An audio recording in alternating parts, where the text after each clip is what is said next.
Welcome back to Lombardi Sweep, Packers podcast by Flurry Sports. Luke Rammer, Janet Wilson, Trevor Land are here. I'm Zach Bruner. We can talk about the massive win by the Green Bay Packers. The Packers are back. The defense is on track. Super Bowl. This is our year. Yeah, they're so good. Matt LaFleur went into halftime, lit a fire under Joe Barry. Joe Barry's pumped up now. Now he knows what to do. We got a defense, everybody. It's like the Kool-Aid man running out there. Yeah. IQ is pretty close to the Kool-Aid man, I would say. I wish he would try to run through a wall. I don't even know where to start. So I can start here real quick. Yeah, please start. Something. It's not about the Packers, but I can say something. On our show that we had 10 minutes ago, our fantasy football show, I said I couldn't see your guys' names. I can now see your guys' names, so maybe I just needed to close out. That is awesome. Thank God. Do you have a question for us? A little icebreaker? A short one, because we got 4 people, but... No. We'll just ask Janet. Janet, if you could have one fast food restaurant with an all-time worker in your house, which would it be? Don't say Subway. This is a split-second decision. This is go, go, go. This isn't wait and see. I love Whataburger, though. Me too. That's fair. That's fair. That's what I said, Janet. I love Whataburger. No, you did not. You said Subway. I said if I didn't live above the Mason-Dixon line, I would take Whataburger. Did he actually say Subway? I thought we were just venting about Subway. No, I did not say Pretty Subway. sure he said Subway. Okay. I said Popeyes. Yeah, he said Popeyes or Hardee's. Yeah, not. I just heard Subway and blacked out, I guess. I had to air my grievances about Subway. Beside the point, Packers, also green and yellow. So Also, we need to air our grievances about the Packers, so that works. Also fake ingredients. So fake ingredients for sure. Let's just start at the very, very beginning. It was even before kickoff. I already had a problem with the Packers, which is a great way to start. Me too. That we made Equanimity St. Brown active, and we sat Jack Heflin. Like, in what we knew going in, it was going to be a massive run-heavy game. We said that last week. That's what happened. If that's the case, why are we making 7 wide receivers active? The only reason is for Instagram, so EQ can post a pic with his brother, which is fucking stupid. Like, you could both suck. Congratulations. And we don't make Jack Heflin active, which is our third D Nori, which is our secret weapon. Like, at least have somebody on the defensive line who can stop the run, or someone to get pressure, or a rotational piece so TJ Slayton doesn't die. Like, we just need somebody there. And, like, are we going to put EQ? It made no sense. It made absolutely no sense. Let's make a bad defense worse. Thoughts? Or was I the only one mad about it? No reason to bring them up. No, none of the receivers were hurt. Nothing was going on with any of the receivers. It just and it's EQ. Right. Like, you know how bad you have to be for your brother, who's named Amon Ra, to make like 2 catches in the game and already be better than you? Have a better career. Legit. Looking at the stats, EQ played 6 snaps. Thank God. What crucial snaps. Thank God we had him. He played more snaps than Malik Taylor, which seems inexcusable. That's criminal. It's just 6 versus 3. He played half the snaps of Randall Cobb, which is 12. Cobb needs to play more, by the way. Yep. Like, Yeah, he was in the game. I wore the jersey because he was in the game. What are we doing here? He played more snaps than Kylan Hill. That's inexcusable. I don't know. I don't get it. And it also comes... I don't know. That was one. Bad about that. I'm also unsure. This came after the game, but let's vent about it now, too. Jay Sternberger, not suspended anymore. Packers decide to cut him now. Maybe I'm petty, but I want to cut him while he still has suspension. Like, so that means when a team picks him up, he's suspended 2 games. That's what I want. I want another team to pay him. Fuck that dude. And for everybody who came after me saying, oh, he's such a good player, he's going to be picked up immediately. He cleared waivers today, and he's still bagging groceries or smoking pot wherever he is. The dude sucks. He is not good. He's never going to be good in the NFL. And I wish we cut him to stick it to him one last time. Like, hey, we could have had Terry McLaurin instead of you. But no, we got this guy. Packer fans are the ESPN draft analysts of sports fans. And what I mean by that is, like, anybody's on the Packers are automatically a really good player. And I think it needs to be addressed that we need to understand that, guess what? Not every player on the Packers is good. Like, we need to Most understand aren't. that. I was going to say not many. Most aren't. You're damn right. And for some reason, we look at everybody like the second coming of Jesus Christ when half these guys shouldn't be on a fucking team. Like, seriously. Jay Sternberger, offensive line. Like, I could go on for a long time, but if you look at yourself and you can only think of good things to say about the entire team, don't give us your analysis, because it's not analysis. It's just you being a homer, and you're not actually giving anybody anything of substance. You'd think that they would have cut Jay Sternberger too while he was still suspended. Not necessarily exactly, you said it just for being petty, but in a strategic position. Like if someone picks him up, they're not going to have him for 2 games. Like that's chess, not checkers. Sorry. But yeah, exactly. Like, what are we trying to do? Like, let's make sure that the Bears can get him right away so he can play against us and, spill all the Jordan Love secrets or whatever about, he's actually not very good at football. Like, and then everybody will know. And that'll get leaked to the media. Dear God, I hope nobody finds that out. Like, what are we doing? What are we doing? It's so, I don't understand. We suck. Next.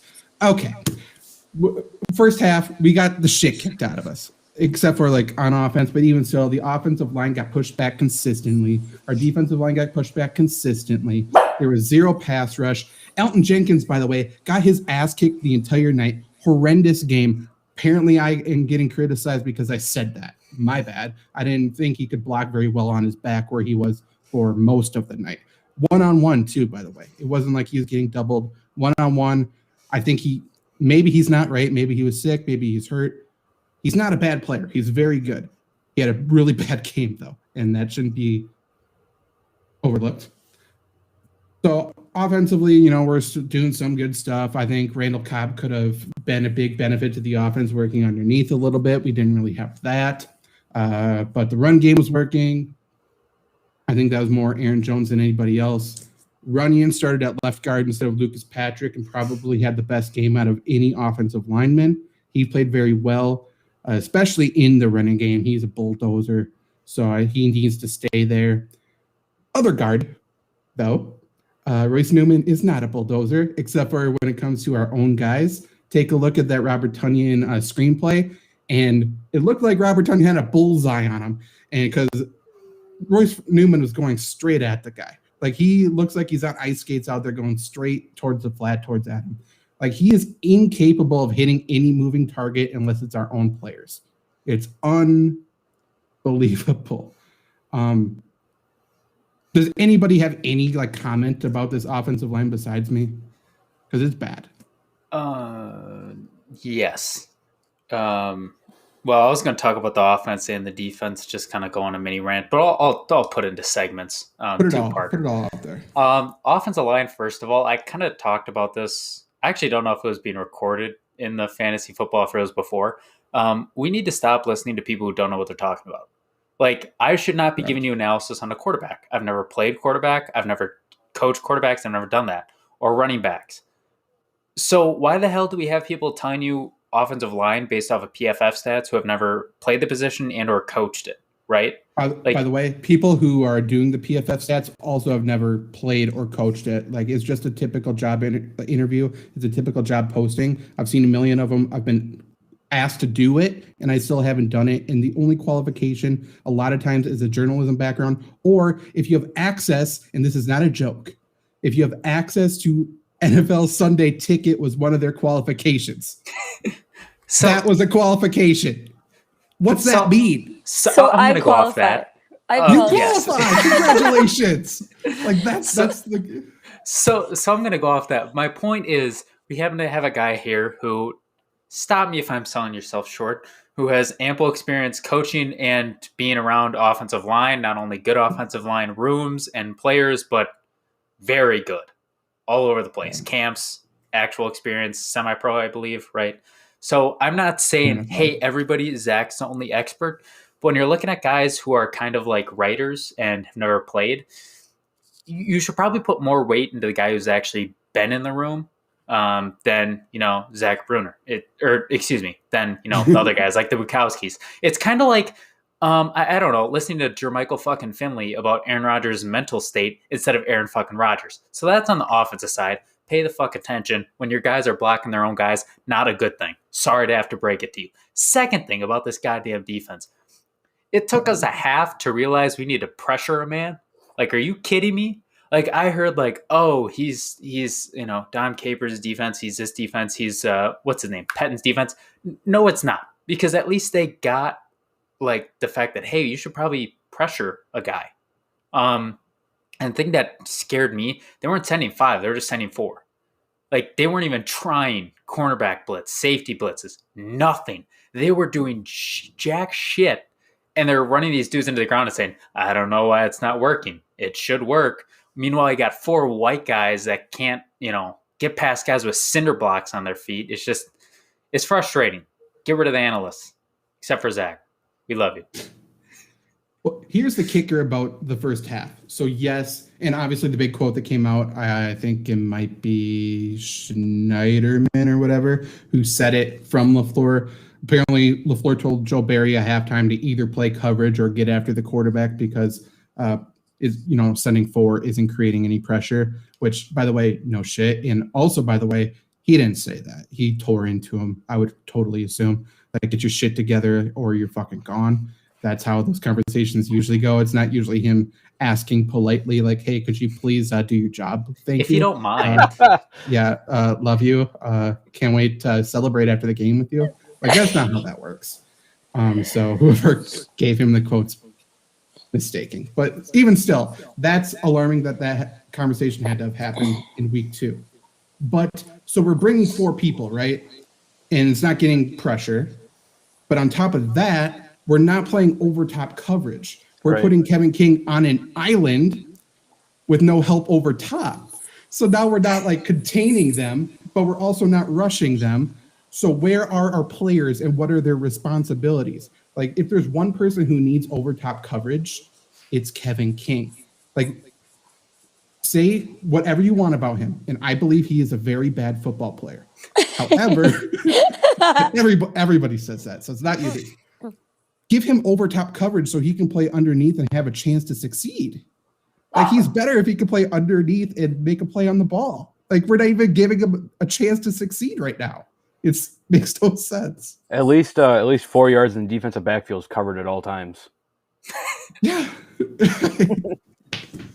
Like, come on. Then Stokes comes in and gives the wide receiver 10 yards of cushion. Yep. And they're like, see, that's what we need. We need Stokes. No one got past him. Yeah, because he stood 10 yards back, and he's also the fastest guy on the team. So I'd hope not. And there was still, oh, by the way, over top coverage for him. And we blitzed. So it made no sense. You know how sad it is that Stokes looked like Jair compared to Kevin King? It was bad. Stokes, to your point, I think Stokes looked fine. There was a miscommunication on that touchdown that he gave up. I don't know if it was his fault or the other corner's fault. Who knows? But I think he looked fine. He certainly deserves more playing time. Do I think King should be benched for him? Not necessarily. And that's a bold take now. And it's coming from someone who hates Kevin King. But he's not a bad football player. He's athletic enough and he knows football enough to do a job. But we're asking him to do a job that he's not capable of doing. And that comes down to knowing your players and, frankly, knowing football, which I don't believe Joe Barry does. It's going to suck when Kevin King ends up on like the Chargers and leads the league in interceptions and I don't think that touchdowns. I'm telling you, know how bad the quarterbacks would have to be? Though. Yes. Yeah. I think King could be pretty good somewhere. I still am under the belief that he could succeed as a nickel. I think he has the ability to do it. It's something he's never done, so it's not like an in-season transition that could happen. But I don't know. He's got the length and the strength and the athleticism. I think he could be pretty good underneath, and if he doesn't have to worry about getting beat over top, it's taking away his weakest part of his game. That's putting players in a position to succeed, which makes sense to me. Go ahead. Just kind of touching back on the defense here with the pass rush, rushing 4, nobody getting to the quarterback. That's how Jared Goff succeeds, is by not having pressure, and we saw that Monday night, especially in the first half. Everyone was saying Zadarius Smith obviously was out. Everyone was saying this is a Rashawn Gary game. Rashawn Gary has not played well in his career, I would say. I feel like he's a big practice guy. Oh, this guy's going to be good this year. Looked great in training camp. I don't want to say it was a bad pick, but this guy is just not developing as quickly as we need him to. When Zadarius goes down inevitably again in the end of the year, you're not gonna have that pass rush that you would from Zadarius. So getting pressure, I don't know, it's a huge thing. Jimmy Garoppolo, same thing as Jared Goff. He succeeds when he doesn't have pressure. That's what worries me a lot next week, or this Sunday, I should say, is if Zadarius, not playing 100%, this could be a very long day where the Packers defense makes Jimmy Garoppolo look like Tom Brady. Yep. It doesn't. If you mean the team carries him to the win, then yeah, it'll look like Tom Brady. That too. But even week one, what we said week one has played out both weeks. And that's Joe Barry's defense relies on getting pressure to the quarterback. And if we don't get pressure to the quarterback, it gets exposed. Going into Detroit, I said I was worried because Detroit's offensive line is very good. And anyone who wants to believe that they're an offensive line expert, watch Penei Sewell, and he may teach you something, because that dude I called him a Hall of Famer on draft day, and I already believe he's on his way to becoming a Hall of Famer. He's fucking incredible, by far the best rookie in the entire NFL. He's so good. And he took care of Rashawn Gary easily. Yeah. And I think Sewell is a stud, so I don't think Gary should be like, oh, yeah, I got beat by a scrub. But to your point, he does kind of seem like a practice MVP, doesn't he? Yeah. Like he doesn't really show up, and for multiple reasons. And I think he gets doubled sometimes too. I don't think the people inside are taking multiple blockers. And it's also tough to get pressure when you do rush 3 or 4. And if the other team has a running back helping him pass pro, that means 2 people at least are getting doubled. So that's tough to win too. So I don't know. If we had more interior rush, I think he could be better. But to your point, he's not an MVP, and he's not taking the steps yet that we were expecting him to do. Like we had this conversation, or like we didn't have this conversation, but people had this conversation his rookie year when we drafted him. Oh, he's a good practice guy. Just let him develop a little bit, and he'll be the next league leader in sacks. It's 3 years later now, and this guy hasn't done, great. He had a great end of the year last year for 4 games and 1 playoff game. That's that's not a lot that you're getting out of the number 12 pick from 3 years ago. Yeah, and he's first round. This isn't the 7th rounder, especially when he's taken before DK, Brian Burns, Montez Sweat, Terry McLaurin, Jonathan Abram. Chase Sternberger was taken out of the cord, bro. Sean Murphy Bunting. Like, obviously they're different positions, but like you're a first round pick, dude. And you're not just a first round pick, you're a high first round pick, quote unquote, like top half. AJ Brown. You need to be better. Like, what is this? Yeah. I'm just looking at the comments now. If Steve's still here, you can suck my dick. Go fuck off. Rashawn Gary was one of the first people in the Gutekunst era to be that quote unquote project 2 to 3 year guy. And I love this conversation because now, it's time to cash in. Your time's up. Rent is due. And now we're seeing, the projects that we were drafting for 2 to 3 years, time's run out. Now it's time for them to perform, and they're not performing. Jordan Love, another first round pick, project, 2 to 3 years. Once his time it comes to pay rent, is he going to be able to do it, or is he going to be a practice MVP? So far, he hasn't even been like a practice participant. Like, he's been owned by the throwing net, basically, most of it. Like, I don't know. Some people are starting to get exposed. It's unfortunate. I saw 3 Jordan Love jerseys at Lambeau Monday night. Stupid. Oh, I didn't tell you guys. Even family. I didn't tell you guys. After I know this is kind of going back a week, but after the Saints game, I was listening to the radio after, All these old people are calling in saying how much Aaron Rodgers sucks and how they shouldn't pay him or anything. This guy calls in and goes, It's old people. if I had my choice, I would have taken Bart Starr over Brett Favre and Aaron Rodgers. Obviously, he's not great, but he knew how to play the game right, and that's what we need right now. Yeah. Hey, to that guy, I picked him on my all-time Packer team. I'm expecting your vote. It was it's just- Trevor. It was Trevor. Yeah, Trevor probably called in. May or may Yeah. not have been. I called in so voice. they couldn't see my face, so they thought I was old.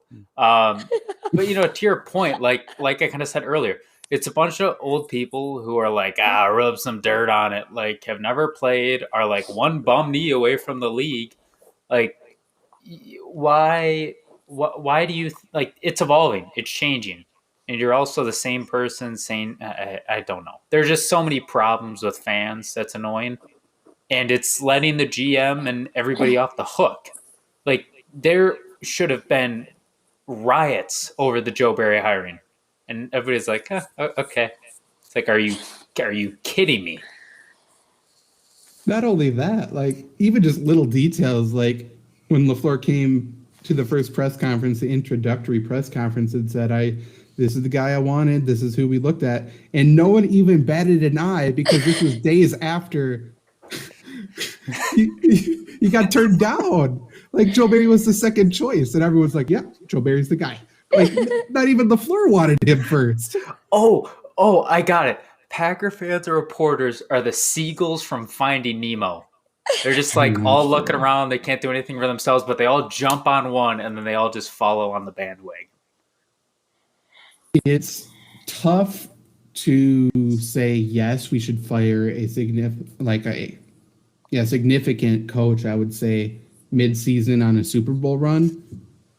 I'm telling you, Packers would not be worse off without Joe Barry. Like with nobody there and just have Gray promoted to defensive coordinator, we wouldn't be worse off, man. Like it's early enough where Joe Barry still doesn't know TJ Slayton's name. We could make that, we could get him out. He still doesn't know all the players. We could just have somebody on the sideline screaming like him, and it would be I just the want same Wade thing. Phillips, man. Like Wade Phillips is doing podcasts right now. Like he can coach via Zoom, and we would be so much better. Like just get him a live stream. That's my same reason that why I want Rex Ryan. Get Rex. It's fine. Just get Rex is awesome too. Both of those guys are just they're geniuses. Honestly, I think we'd be better with Mina Kimes out there. I don't know if she has any experience, but all the things I've heard, she sounds like she knows what she's talking about. So she does. First woman defensive coordinator. I think that's a win-win. You'd be better off with Kurt Benkert when he breaks down the defenses when he plays Madden out there. I ran this Madden simulation 10 times. Here's how we should play defense. That's fair, honestly. Bring Blake Bortles back. Okay, so looking at week 3, do you guys have anything else to say about week 2? I mean, we got the win. Like we said, it was a no-win game, or we can't take any positives away. It's only negatives. The one thing that I have, and I'm really glad if you didn't watch it, I didn't watch week 1, but the Manning Monday Night Football is fantastic. So, and one of the things that they pointed out that I think was really key and made it look at differently, when Jones caught a touchdown on kind of like a out route, like jet pass, yeah. And he jabbed right, and then that was really important to see. He did a lot of the little stuff in that game, jabbed right. If you didn't watch it, he jabbed right offensive linebacker was supposed to be on him, got him to fake, and then, used his speed to get around. Everybody's going to talk about Aaron Jones getting the 4 touchdowns, but the little things that he did was very impressive, and I think that should go noticed as well. Well, just like we talk about how one of the more underrated aspects of Aaron Rodgers' game is his ability to set up the offensive lineman. It's more obvious when running backs do it, but running backs have the same type of thing. They can set up blocks. They can make offensive linemen look so much better than they actually are. To your point, the jab step, it gets defenders to move a certain way. It allows offensive linemen to disengage and re-engage at a different angle, do stuff like that. I mean, Aaron Jones is a very good football player. And he in space is one of the best in the entire NFL. Like his ability to use space and see space is unmatched, I think, right now. I was going to say Le'Veon Bell made a career out of letting blocks set up. 100%. Yeah, for sure. Moving on to week 3. I don't have betting lines up. Obviously, we play 49ers, go to San Francisco Sunday Night Football. It's going to be a tough one. San Francisco is not looking good as of now, I would personally say. But they are still the 49ers. We are still running the offense that Kyle Shanahan taught Matt LaFleur, essentially. So it's one of those situations where LaFleur knows, or Shanahan, LaFleur knows everything Shanahan. I don't know. You get it. Shanahan taught him everything he knows, not everything that he knows. It's going to be a tough one. We don't know who's going to be playing running back for the 49ers, but in my personal opinion, it doesn't really matter. For keys to victory, we said it 2 weeks in a row, and I'm going to say it again because it's becoming more apparent. We need to win at the point of attack. And now we're looking at a game where I think it's pretty obvious the 49ers defensive line is better than our offensive line. And I think their offensive line is much better than our defensive line. And if we play on our side of the line of scrimmage in both facets of the game, I don't know any possible way that the Packers win. What's your guys' thoughts? I agree with you. Aaron Rodgers is going to have to be like Jesus if that's how it comes up, you know. He's going to have to be back like 2014 Aaron Rodgers. But you're right. San Francisco maybe probably up there with Washington has the best defensive line in the league. And that's a lot to ask for when you have 2 studs rushing the outside with 2 rookie offensive linemen on the inside. So, you know, if I'm San Francisco, I'm blitzing Fred Warner right up the middle every single play of that game. Same thing the Saints did, you know, week 1. Don't even let Aaron Rodgers have time to throw the ball and just let someone get through. I don't know why. That should be the scouting report for every single team. I imagine Pittsburgh's going to do it in 2 weeks. You know, I imagine Chicago's going to do it in 4 weeks or whatever that is. But, Zach, I'm with you. You need to get – the ball needs to be on San Francisco's side the whole game, which is really tough to do. I mean, San Francisco is a good football team. I think it'll be a fun game to watch. You know, like you said, it doesn't matter who's running the ball. I don't think it ever matters who's running the ball against the Packers. But my key to the game is you have to get to Jimmy Garoppolo. You can't let him get comfortable. As soon as you get to him, that's when the interceptions come. That's when the fumbles come. I don't know how well it's going to work, but that is the idea of how to beat this San Francisco offense. I'm glad you listed those 2 because I actually had 3, so now I can focus on the last one. I think special teams. I think what Kylan Hill did on the 1 kick return was huge. Amari Rodgers needs to be better. I don't know if it was just me, but there was a punt he had ample time to run with it. He got like 5 yards. It looked like he caught it, was like, I'm supposed to run now, and he didn't know what to do. You can't have that. And so if we can, you know, to your point, Luke, about keeping it in their area, if we can get decent kick returns, if we can get something out of the punt return game, it's going to be a lot easier, going to be a lot further or closer, because I don't see us putting together multiple long sustained drives. So we're going to need field position because if we don't even get that, it's going to be a long game. The thing with the kick returns, too, is you get a good one, and then everyone's just pumped up and ready to get out there and hit, you know? Except for what's his name? Rice Newman. He says, I'll whiff even harder this time. So that Kylan Hill return that you brought up where he jumped over the kicker, that has to be the longest return since Randall Cobb's return for a touchdown in his first game, right? Probably. Probably close.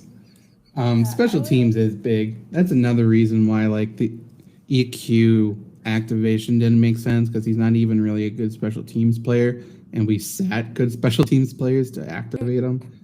Like, it just doesn't make much sense. And to your point about Amari Rodgers, it's Packer fans haven't realized this yet necessarily, but I was speaking with I'll name drop. I was speaking with Monty Ball, and he was talking. He like messaged me about Amari Rodgers. He's like, Amari Rodgers is way slower than I thought he was. Oh, like, you know, shit. You think so? Hey, don't talk like that to Monty Ball. He's a national treasure in this state. He is. And he's like, he's supposed to be Randall Cobb, but he looks like Randall Cobb now. And then I said the Ty Montgomery comparison, And every time I say that to somebody, their mind explodes because they're like, "Oh my god, like what's happening? Oh no, we got Ty Montgomery again."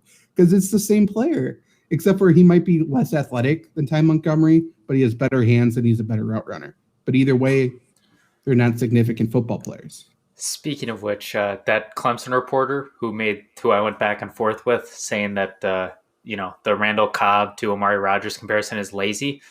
He now works for the NFL, so if you want to be terrified, that's news. But Janet, what's your key?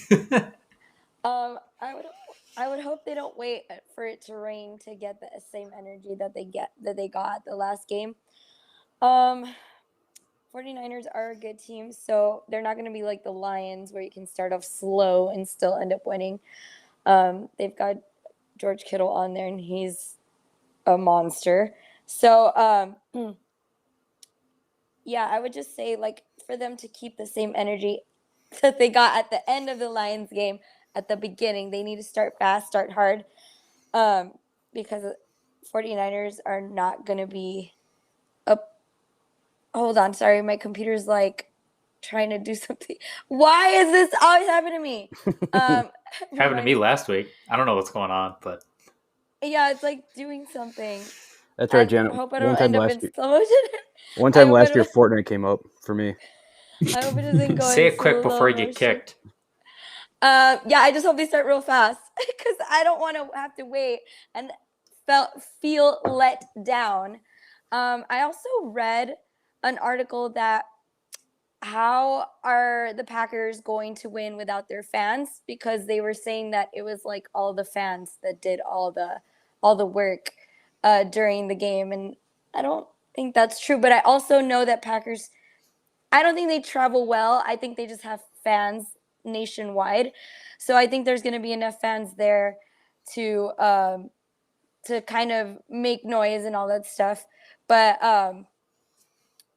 I don't know. I don't think that it was the fans that did all the work. I think it was mostly Aaron Jones.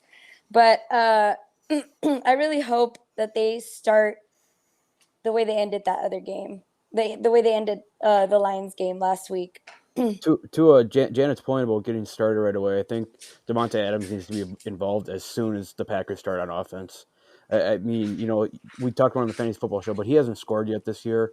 This seems like it should be a Devontae Adams game where whenever there's even 1 centimeter separation, the ball should be going his way. You get Devontae Adams going. He's a great person for the team to rally around. Jamal Williams isn't there anymore, but Devontae Adams is right there. I said Aaron Jones last week. I think it's got to be Devontae this week. To your point, Janet, now, granted, Zach could probably touch on this a little more than me because I don't have a ton of experience, but wouldn't you think, obviously playing at home is great, wouldn't you think you'd also get super jacked up to play on the road, like play villain? And the fact that they haven't seen that, I mean, the NFC Championship games in the past, I think I've heard some of the worst pep talks of all time before those, and they look lazy those games. Like, wouldn't you think they'd have even more energy, especially, game of the week at San Francisco? I would hope so. Sorry. You would think. I don't like the home fans thing, like injecting energy into your team. Like, it's a real thing, but I think it's a little bit overblown. What I do think is significant about fans is the pass rush. Like, the biggest thing is if it's a super loud stadium, the offensive tackles are at a massive, massive, massive disadvantage because the defensive end is staring down at the ball, and as soon as the ball moves, that's when the defensive end gets to move. Offensive tackles are waiting until the defensive end moves or until guard moves. Like, they're not being able to look at the ball. So they're always on a delay. So at that, or if it's quiet enough, like it was all of last year, they can listen to the quarterback's cadence. But when it's super loud, you can't hear the cadence, and you're literally just waiting for the guy in front of you to move before you move. You're at a massive disadvantage. We saw it last game with Elton Jenkins when he got absolutely wiped out because the Packers fans were losing their minds when the Packers were on offense. And, Jenkins, I'm sure, couldn't hear Rodgers. So when you're talking about going to Levi, I think there's going to be a lot of Packer fans there, but that stadium's also built for, 1, sound, and 2, fans are idiots so far. Like no one knows how to act at a football game. So Packers and 49ers fans are going to be cheering super loud constantly over there. It's also California Packer fans who aren't super smart. But It's California in general. That isn't super smart, but yeah. But so they're going to be losing their minds. So you're saying which pass rush is scarier because they're going to be at their biggest advantage. Is it Nick Bosa and Fred Warner and everybody over there against Elton Jenkins, who just got the crap kicked out of him by Detroit, and Billy Turner, not to talk about the guards inside of them? Or is it Preston Smith, Rashawn Gary, who's underperformed, and then, oh, by the way, after them, Dean Lowry. Like it's nobody else. So like obviously who's at the bigger advantage? 49ers are at the bigger advantage there. So the offensive line has to come to play. Packers need to use it to their advantage. But to your point, Luke, this is my biggest gripe about this LaFleur offense. And it's not the scheme, it's the man. Reports came out week 1 that Rodgers pretty much just ran everything LaFleur wanted to do. He didn't check out of anything.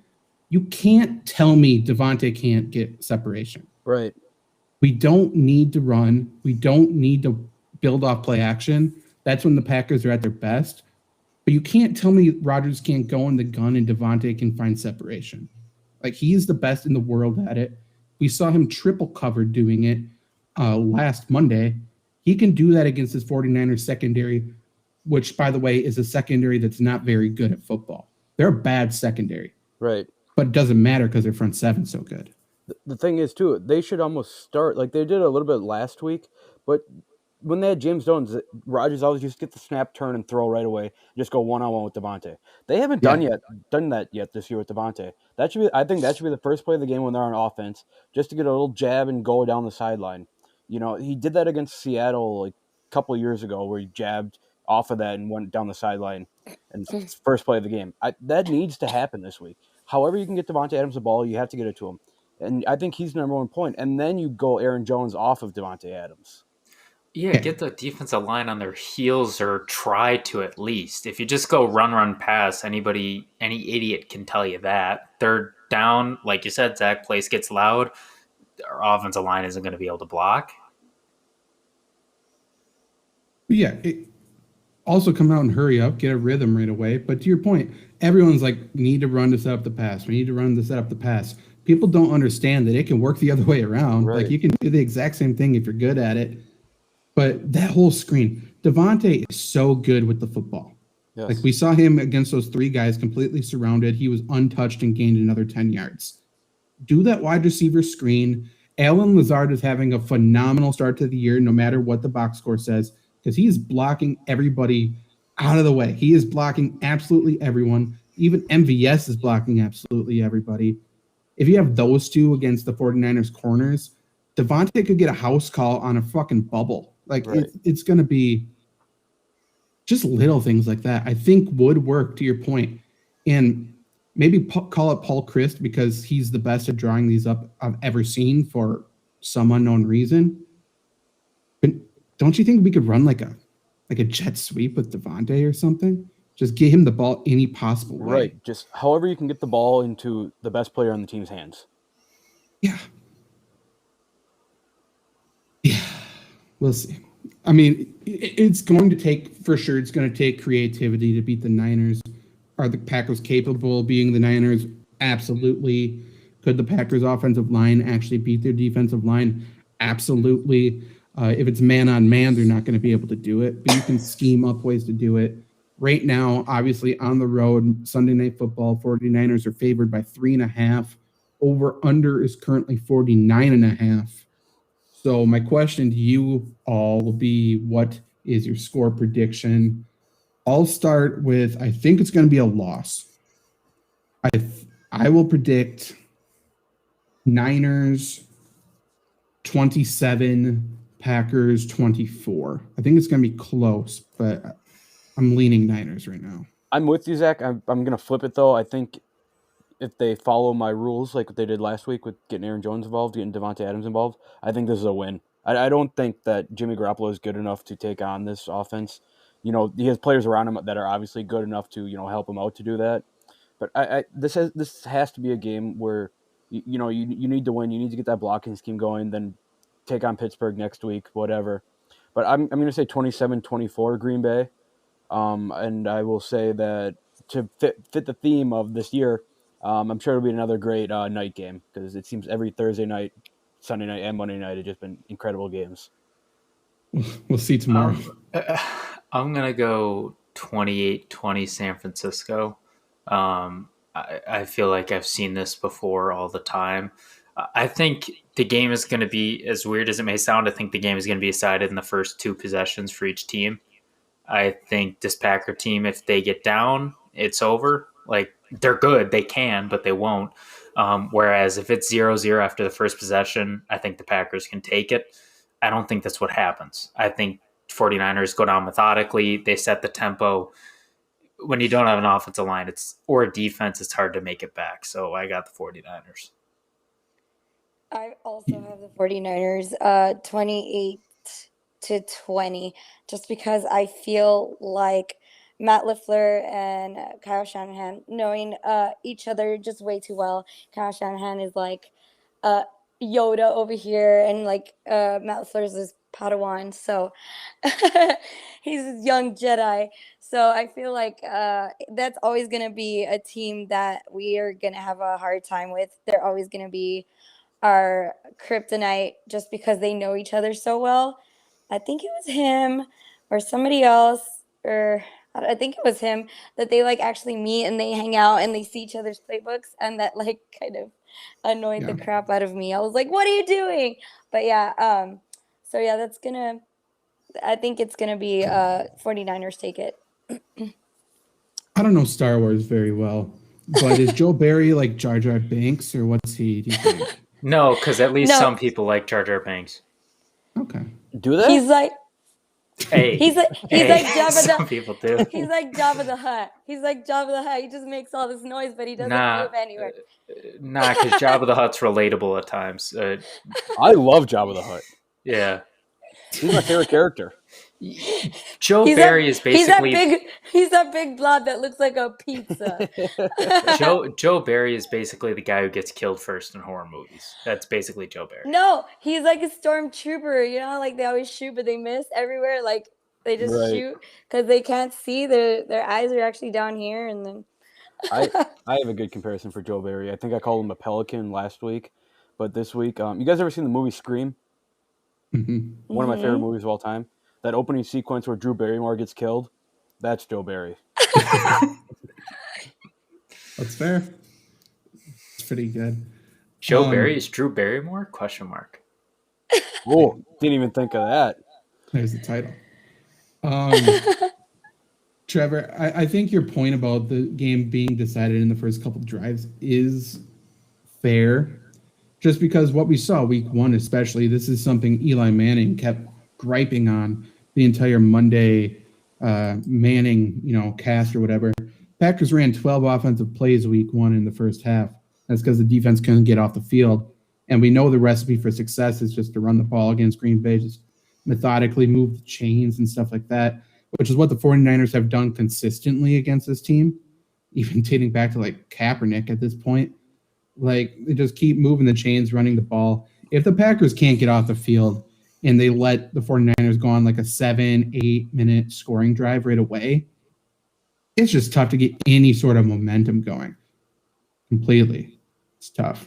I mean, you have to score a touchdown, and even then you're at square one. Right. I want to change my score prediction to 35-31. I forgot that that's a new stadium, so that means fast turf. A lot of offense. Fast turf. Fast That's turf. what that's totally one of those things that Joe Barry would say no shortage of 45 times throughout the week. Like, that's the only thing he repeats over and over and over. Like, Fast turf. It seems like the lights are a little bit brighter on Sunday Night Football. The colors on the field pop a little bit more. I hate that guy. He is the crisp September air. Right. Hey guys, be a little breeze off the bay. We got a cold front here in Texas. It's 73 degrees. Oh, no. That's why I'm wearing a sweater. There was frost here this morning. It was not good. My windows were frosted this morning. I was not happy to see that already. Is there anything else you guys want to say about the Packers this week, last week, whatever? Who's going to be the MVP this week for the Packers? Devontae.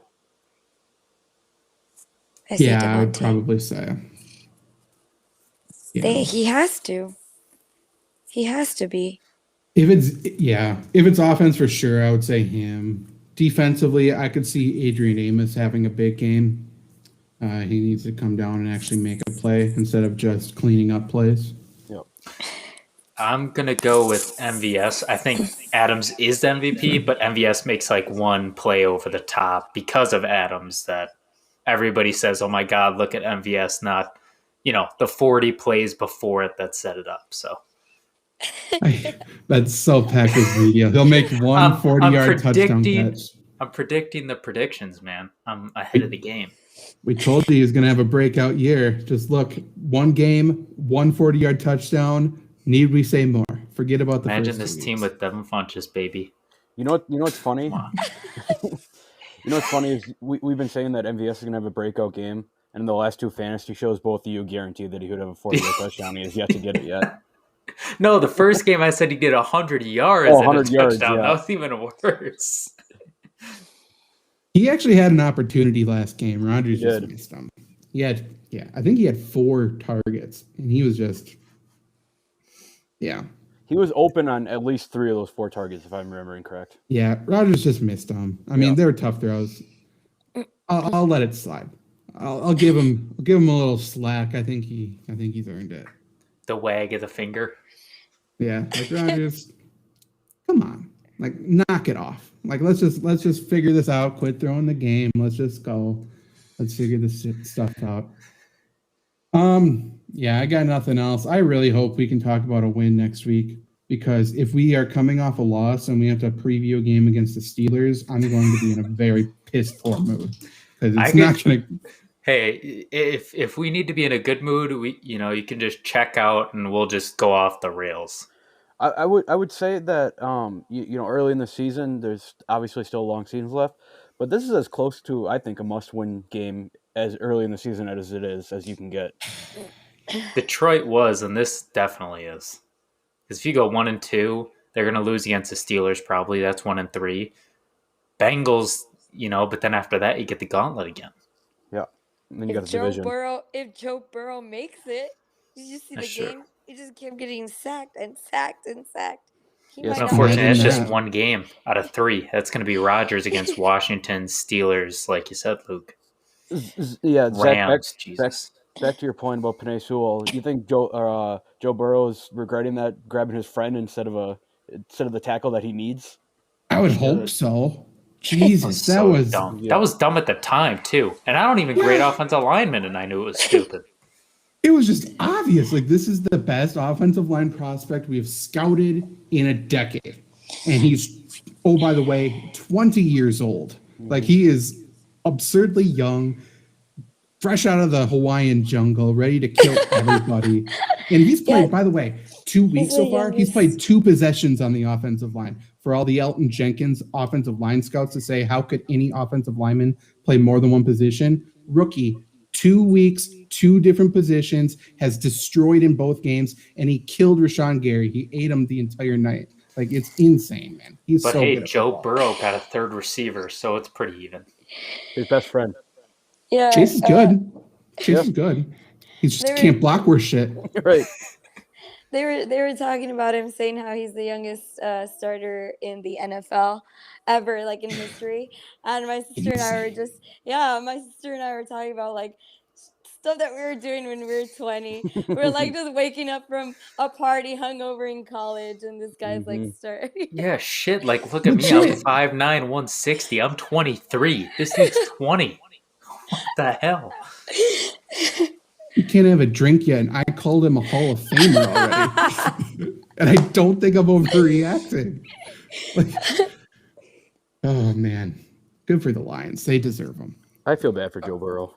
Pro Lions show. I don't. Yeah. I feel bad for him.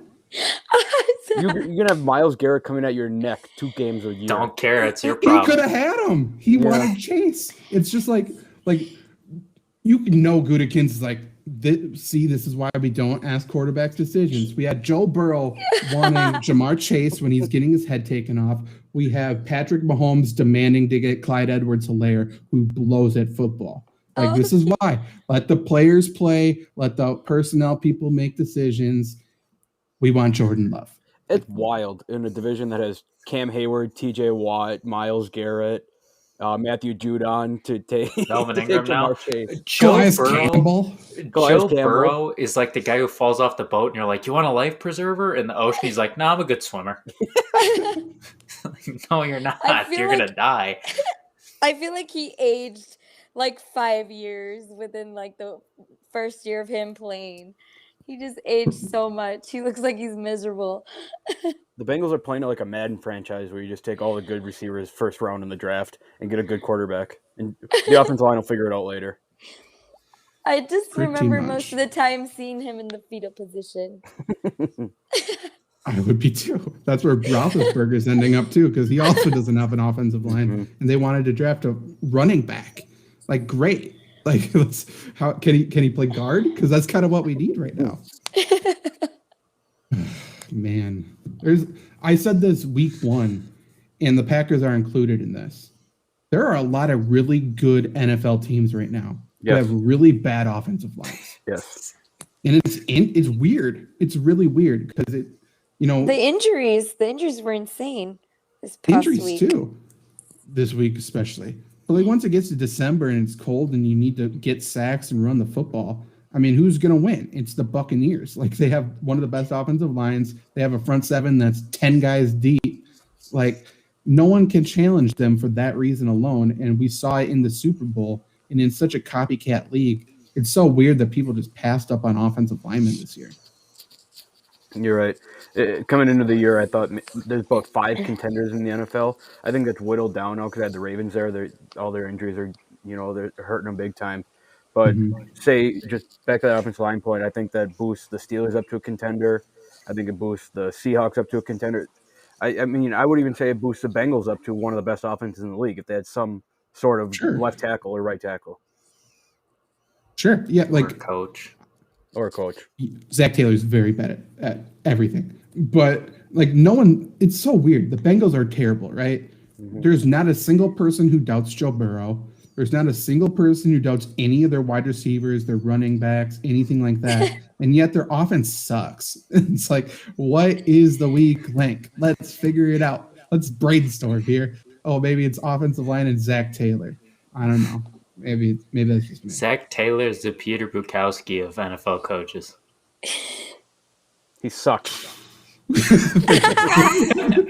That's a good place. Cut it. This is Lombardi Sweep. We will be back next Wednesday night, 8 p.m. Central.